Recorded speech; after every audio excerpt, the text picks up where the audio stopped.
اور اس پر قبضہ کرنے کی پوری کوششیں ہو رہی ہیں اور عدالت کا سہارا لے کر کے ایک بار پھر اس تاریخی مسجد کو جو ہے گھیرنے کی کوشش ہو رہی ہے. دورہ اور چھان بین کے نام پر ایک بار پھر اس پر قبضہ ہو سکتا ہے. یہ کہتے ہوئے جو ہے اس خبر کے سامنے آتے ہی الگ الگ طرح کے تبصرے اس وقت لکھنؤ کے مختلف سوشل میڈیا پیجز پر پڑھنے کو مل رہے ہیں. یعنی ٹیلے والی مسجد پر بھی اب جو ہے ان لوگوں کی نگاہ پڑ چکی ہے، یہ کہا جا سکتا ہے. ناظرین گرامی، دیپک چورسیا کو تو آپ جانتے ہی ہیں. کچھ سال پہلے اس پر کیس درج ہوا تھا ایک 9 سالہ بچی کی زندگی برباد کرنے کے لیے. اسی کے سلسلے میں ان کا کیس بھی چل رہا ہے عدالت میں، اور اس میں عدالت میں حاضری کے لیے آئے تو بچی کے رشتہ داروں نے کس طرح سے جو ہے اس کو گھیرا اور اس کو ایک بڑا مجرم ہے کہتے ہوئے نعرے لگا رہے ہیں. اس کا آپ اندازہ لگا سکتے ہیں یہ نیشنل ٹی وی میں بیٹھ کر کے کس طرح سے نفرت پھیلاتا ہے.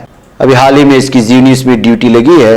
اب یہاں عدالت کی حاضری کے موقع پر جو ہے لوگوں نے گھیرنے کی کوشش کی. آپ اس کو آواز کے ساتھ سنیں، انشاءاللہ پھر آپ لوگوں سے ملاقات ہوگی. السلام علیکم ورحمۃ اللہ وبرکاتہ. بڑا مجرم ہے یہ، دیکھ لو، بہت بڑا مجرم. 9 سال کی لڑکی کو زندگی برباد کرنے والے ہیں دیپک چورسیا. 9 سال کی لڑکی کو زندگی برباد کرنے والی دیپک چورسیا کا شکل دیکھ لو. ابھی بولتی بند ہے، ابھی نہیں بولیں گے، ابھی کچھ نہیں بولیں گے. شاباش دیپک جی، شاباش، آپ کو انعام ملنا چاہیے. نہیں بچ پاتا ہے کوئی صحافی کی نگاہوں سے، ملاتا ہے یہ لوگوں کو محبت کی پناہوں سے. کرم اور درد مندی کا ہے ایک سنسار، سیدھی بات. عظیمت جرأت و ہمت کا ہے اظہار، سیدھی بات. عظیمت جرأت و ہمت کا ہے اظہار، سیدھی بات. یہ چینل حق نگر بن کر کچل دیتا ہے فتنوں کو.